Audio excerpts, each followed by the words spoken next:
There you go. Now, I'll be completely honest when I say, ladies and gentlemen, I made a point of referencing when I talked about 14 Branch Lane Court that one of the things I've actually done during my my first hiatus from this channel, is that I've had to sort of do my own version of Sort Your Life Out, which is basically coverage of people with too much stuff in their house and then they remove it, which is basically what I've done in this room. So basically all of my shelves are almost entirely emptied. A lot of my toiletries are now specifically in the bathroom itself. My wardrobe is actually... I removed half of the things in my wardrobe, which is basically clothes that I don't even wear whenever like the season comes for that sort of thing, and many other like odds and ends here and there. So I would say, all things considered, I'm actually very, very satisfied that I've created more space in this room. But, well, it's a bit of a catch-22, because what do you put on the shelves now that you've got rid of a lot of stuff from? Like, you've got to fill them up again somehow, but with what?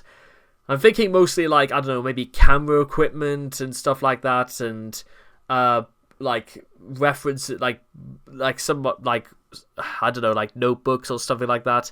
Just anything I can't think of anywhere else to put it, if that makes sense. So I'm glad I've had to like clear that up, because now I've got to clear the air up about, well, Chris's bedroom. So, spoiler alert, if you're like squeamish and you don't particularly like clutter, or you have like problems with OCD and stuff like that, then you might possibly want to look away, because this is going to be very, very uncomfortable very, very quickly. I get ants in my bed a bunch of times, annoying just the same. I spray some Raid on the walls and I'm safe. Chris replying to a Twitter comment on bed bugs. Now, sorry about that. What I will say about bed bugs is that sometimes there might be like an issue with just like small flying insects, because my bed is right next to the window, and it gets like, I know, again, it's the night time in summer and stuff like that, but it still becomes incredibly hot in this room, even at the worst of times, because my house, my bedroom is literally right on top of the garage, so my room is typically a lot colder than the rest of the house, and I quite like it, but the problem is that it still doesn't feel like... I probably want it a little bit colder again, but still, that's why I have like these little sprays and stuff like that I put on when like a lot of them try and come into the room. And, well, again, I just shut the doors and like shut the shutters as well and stuff like that. That I haven't had like issues with them for a while, and also their bites are pretty easy to deal with anyway. I don't really get them that much nowadays, but I used to get them a bit a couple of years ago, but they haven't really left too much of a mark. So there's that. Just saying. Now what we got here again is a panoramic view of Chris's room, from his door to the walls to what I imagine was meant to be a wardrobe that he obviously is never going to get into ever again. Pictures of Magagile Skunk, of, well, Megan Schroeder's stuff, the AC vent sticking out of the window, desks full of like Lego figurines and probably the city of Quickville, windows with like just these like 1960s sort of drapes, if that's a word, the TV, some games filling up the shelves, more movies and more games, more things, a stereo, and I'm pretty sure Chris's PS3 is like in amongst this somewhere as well. Chris's room at 14 Branch Lane Court was where he formerly spent the majority of his adult life. It is where he kept many of his toys, video games, posters, art, and other assorted paraphernalia.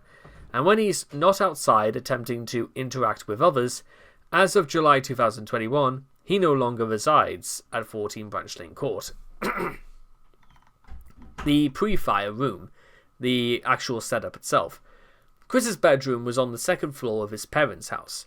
With two windows on the northwest wall, based on Chris's video tour of the house, his cluttered room was actually the cleanest room in the house. which may explain why so much of his time was spent there. Chris's room, like most bedrooms, also summed up many of his awful habits and traits. His incredible attachment to material possessions, as evidenced by the massive amounts of clutter, his incredible laziness, as evidenced by how much of said clutter was scattered haphazardly on the floor, bed, and couch. In contrast, the careful and orderly arrangement of his video games, DVDs, trading cards, posters, and toys shows how they rank on his list of priorities against things like work, education, human relationships, or personal development. The Megan Shrine, the definitive and unquestionable proof of Chris's obsession with the only person who has ever been friendly to him, whom he drove away of all on his own. Next to the shrine is a large walk-in closet. Rather than being used to store clothing, this appears to have been instead being used to loosely store everything else spilling over from the main area of the room. In later photographs of the area taken after the dismantling of the shrine, it appeared to be effectively inaccessible, filled to the brim with shelves, boxes, assorted video games, folders, and other junk. The prevalence of Pokemon, Sonic the Hedgehog, and other franchises aimed at children, people of the same mental and emotional age as Chris. The majority of his possessions are toys or video games, objects which perform predictably within his absolute control. He also shows extreme hoarding behavior. This is commonly found in the elderly, formerly abused children, and the autistic. The stench, one of the great things I can't necessarily describe, but not visible on video or photograph, can still be inferred from the many accounts of sweat, feces, and rotten food left around. Let's put it this way. He once told Ivy that one Glade air freshener wasn't enough. Finally, Chris retreated to his room whenever he felt the slightest bit of stress, refused to discard his detritus, and saw it as the gateway to his fantasy world of Quickville. It is safe to assume that the toys, which he claims to play with for 2 to 3 hours a day, are like a physical extension of his own imaginary world that provide a sense of safety and comfort. In February of 2009, Clay Cash forced Chris to clean up his rooms a bit. Besides Chris, only 2 people have been seen venturing into the cesspool he calls his room: Bob Chandler, as exposed in a leaked video, and the Magical Man, as seen in Magical Man Potion. One animal, Kitty Chandler, was shown in Chris's room in another video. After the blazing fires of the 10th of January 2014, and the brief residence taken of the rental house, Chris and Bob moved back into 14 Branch Lane Court in 2015. He moved into another room and left the old one to be used for storage, possibly never to be seen for the outside world ever again. Hello and welcome back. So, issues with my camcorder continue, so unfortunately we'll have to this one's going to be relatively short anyway, but I will certainly wanted to look into what a really, really good webcam would be, so I'll make sure to take any suggestions. But in the meantime, kitchen. So one of the great things about any kitchen in the world is that it has to be clean, because food is going to be stored there, it is going to be eaten sometimes from there, and it's designed to store and things that need to be clean, and in order to just to keep yourself healthy. When you don't do any of these things, you could potentially make people sick, and possibly yourself sick. So let's see how Chris managed to do that. Do not consume. The instructions Chris wrote on his frozen semen container, good advice for everything else in the kitchen. The kitchen of 14 Branch Lane Court has at times been a disgusting cesspool, variously full of rotten food, dirty dishes, boxes of old crap, and several containers filled with autistic navy. Chris's computer was located here, and before the house fire, he had shot a few videos in this place, including various videos of him masturbating. After the fire, he kept his sperm in the freezer next to the TV dinners and ice cream he and his mother eat. Ew. Ew, ew, ew. The condition of the kitchen as of 2023, at which point Chris is no longer residing of the house, is unknown. The kitchen, pre-fire. The following items were present in Chris's kitchen. Christmas decorations, including a tree, that were left to stew year-round, most likely had been there since the Chandlers had moved in, various pots and pans, disposable fast food drink containers piled up on top of plates, a mountain of presumably unwashed dishes and cookware covering almost half the window. The giant mound spilled out past the window and well around the corner of the bench. No space to prepare food was visible. One perfectly cylindrical object immobilized with a Mountain Dew label, plastic bags, some apparently still containing matter, 2 chairs or movable sets of drawers, both covered in junk, obviously, a potted plant set atop the cupboard due to its healthy, uniform, bright green colour, despite living in a trash heap on a high shelf with no access to sunlight or water. Top men are certain it was fake. Paper plates that were still smeared with some kind of yellow food were clearly visible, sitting near the 2 fast food drink containers atop a mountain of rubbish. Could be an overflowing bin. A purple box of tissues right beside or behind the microwave in the far left corner. Various knickknacks on a small shelf obscure another part of the window. Coupled with Mount trash heap, this almost completely obscured the window. Enough junk to completely block the door. A fridge where mold and yeast developed everything that Chandlers hadn't eaten. At which point Chris nicknamed the Resident Evil fridge, as in Japan the game series is instead called Biohazard. Yeah, and well, Biohazard, it's a downright disaster zone. I mean, this is just an example of just the sink just beginning to completely overflow. Like, they never even thought or considered for one moment to, like, even begin to, like, clean any of this, did they? Disgusting, dirty pigs. The kitchen post-fire. After the house renovation, the Chandlers managed to keep clutter less in the kitchen. There's now enough room for Bob or Chris to cook food on the stove, as shown during Thanksgiving 2016 when Chris posted photos to Facebook of the Chandlers' family meal, apparently turkey ham, consisting of Cutco spatula spreader, one of the unsold items when Chris worked for Cutco back in 2003. However, the sanitary level of the kitchen is still an issue, as I'm pretty sure you've already caught on.